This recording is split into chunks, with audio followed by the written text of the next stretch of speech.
r/pro revenge. Read your damn emails. Karen. I used to work in an office. What kind of work isn't particularly important to the story, so just picture a basic office job. Every January, HR would send an email to all employees with the employee handbook. This included job descriptions, office policies, etc. Every year since the PDF handbook had been established, it would be named with the year following it to establish it was different than the original and all other years. Any changes would have updated next to the section in the table of contents so you could see what had changed from the previous year and familiarize yourself with anything new. Now with that background, we will introduce Karen. Karen had been with the company a pretty long time, about 10 years I believe. She was fine at her job, just fine. She would get things done, but not without making everyone else miserable in the process. She would ask questions that had already been answered, and basically just waste everyone's time for fun. She was just plain nasty to people,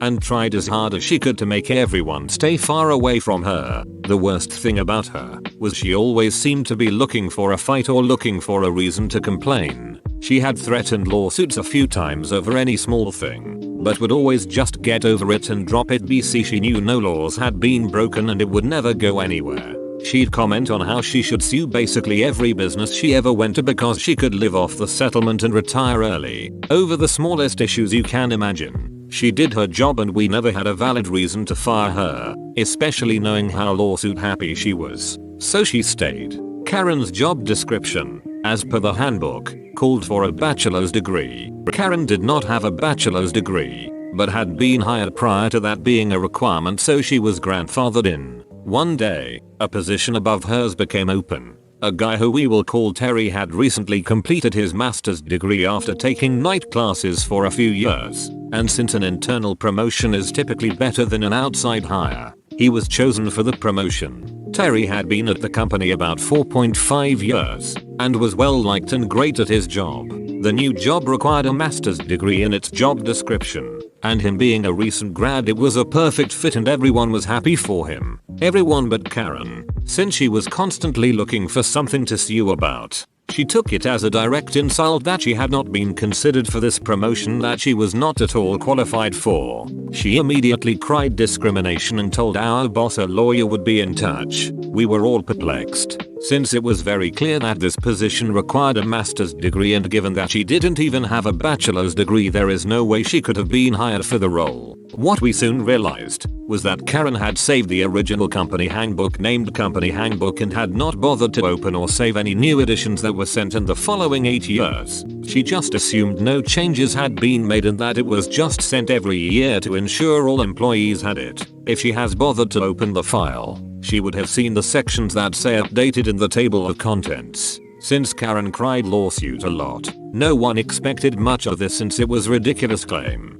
But sure enough, Karen gives her resignation letter via email, and it is scathing about how she can't bear to work in such a discriminatory environment that would only promote men. When any higher-ups try to speak to her about this and clear up the confusion, she basically tells them to duck off and to read the damn email. I don't know any more of an explanation. She basically goes full Karen. Not long after, a letter comes in from her lawyer asking for a settlement to avoid a discrimination case. What Karen hadn't realized was that our boss's sister-in-law owned a law firm. She didn't really take on clients herself anymore and mostly just managed the other lawyers of her firm. She was basically semi-retired. What this meant was she had plenty of time to review any letters from Karen's lawyer and advise us. Since Karen didn't bother to read any of the updated handbooks, she was unaware that this position had required a master's degree for many years now, I believe about 6 years. She supplied her lawyer with the original company handbook from 9 years ago, and he used that as reference in his settlement demand. This was when we realized she hadn't read any new handbooks in years.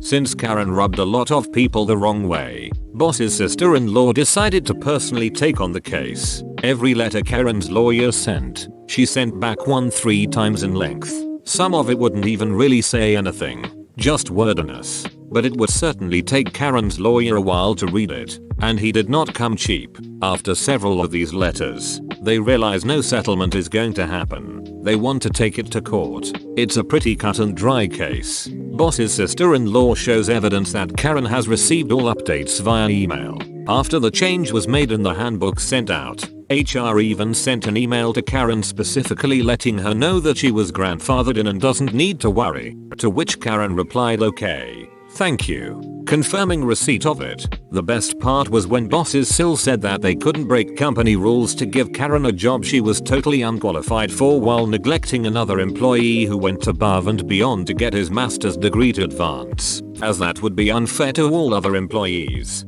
Karen now had a huge, seriously, huge, bill from her lawyer for all of these letters and filing the case, etc. No job, no one she could list as a positive recommendation, and no degree. In the time she had been at the company, it had become industry standard to require a bachelor's degree, so she was effectively shut out of her career. It would also be hard to explain how you worked somewhere for a decade and don't have a letter of recommendation from anyone there, if she had only read her damn emails.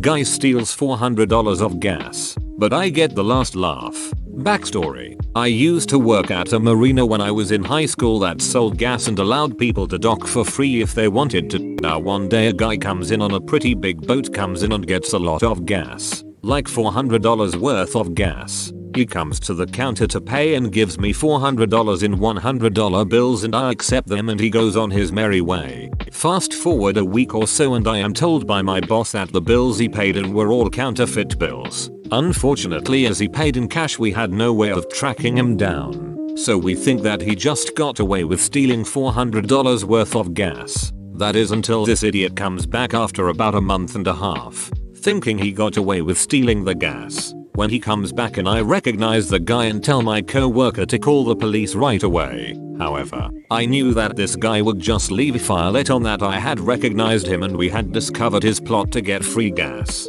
So I decide to pretend I don't recognize him.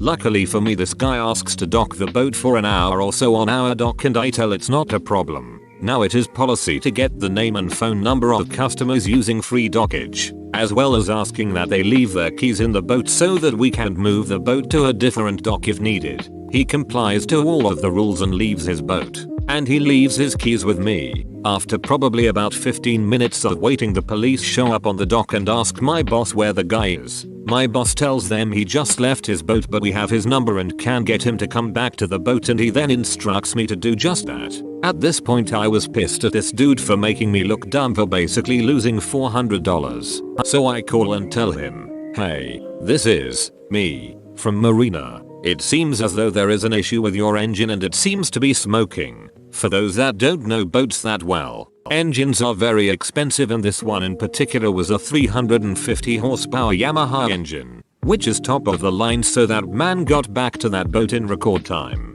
When he got back to the boat, the look on his face when he saw two cops waiting for him was priceless. He tried to play it off and act like he had done nothing wrong and he didn't know why the police were there. But that was short-lived as they arrested him and told him why he was being arrested. Turns out the guy had almost $2,000 in counterfeit $100 bills on him.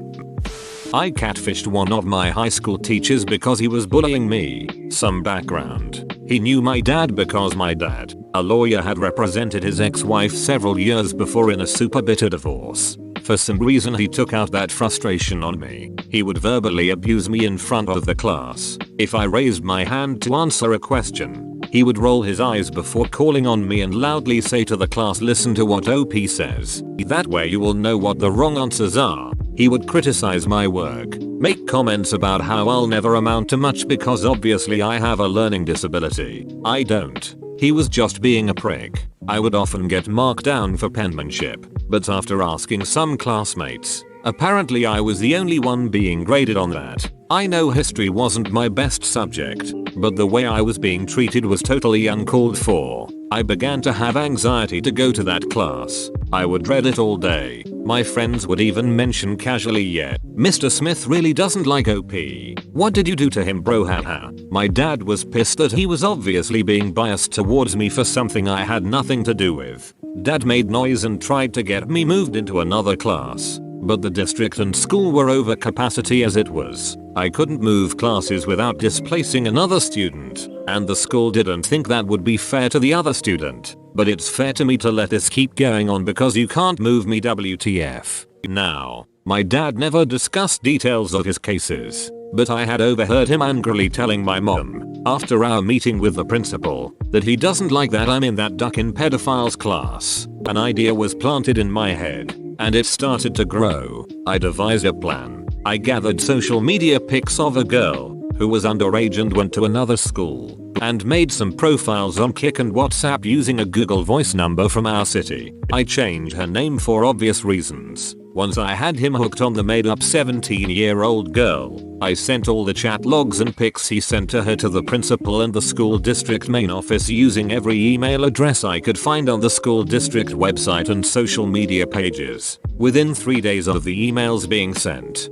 we had a sub. All we were told was that Mr. Smith had to take some time off due to personal issues. I still don't know what happened to him after that. I graduated about 3 months after he was put on leave, and never heard from or saw him again. I joined the military and left town about 6 months after this all happened, and have not returned to that city since. One of my friends, who still lives there, told me a while back he saw him working the deli counter at a grocery store not far from where the high school. I never told a single soul, and nobody knows it was me. The rumor mill went wild about him being a pedophile, but nobody knew I had anything to do with it, even though I benefited the most from his departure. I imagine they tracked the girl down and asked her, but she obviously didn't know him. However, the chat logs from WhatsApp show the girl telling him she was 17 about 3 days before he sent the first of many pictures of his junk. So that was probably enough to at least get him fired and lose his teaching certification. I don't regret it,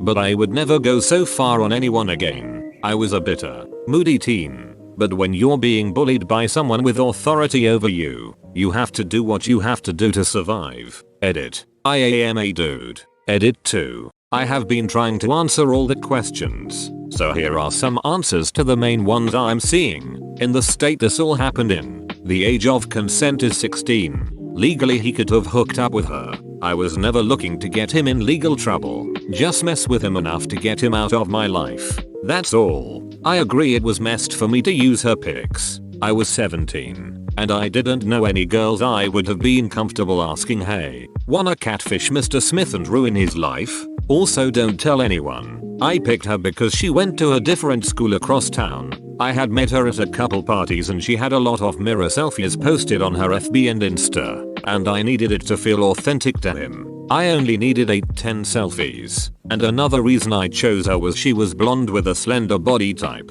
I was able to find many girls on Reddit who didn't show their face and fit that loose description. I used 2-3 gone wild pics from one user's account when he pushed me for nudes. I told him the girl didn't have any social media because she was into older guys, and they don't want anyone to know. So I don't have social media to make them more comfortable. In hindsight, I feel like he should have been suspicious of a 17-year-old girl without social media. So maybe it's a little on him too. Got his cell number from a classmate who had it because he was one of the many assistant coaches for our football team. Most of the team had it because they had all exchanged phone numbers at a retreat the team went on the prior summer.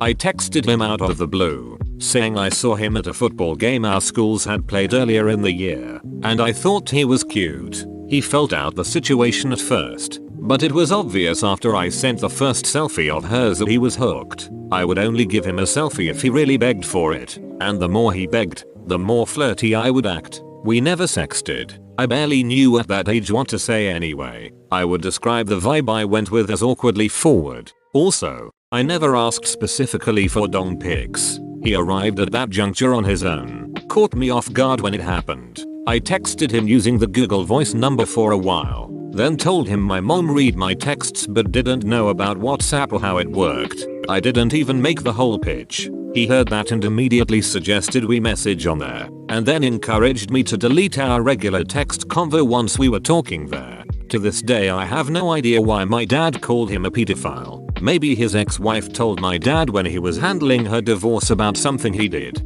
The tone I heard him say it in led me to believe that something like this would be worth a shot. Obviously his ex, my dad, took him to the cleaners in the divorce settlement, hence what kicked off this whole series of events.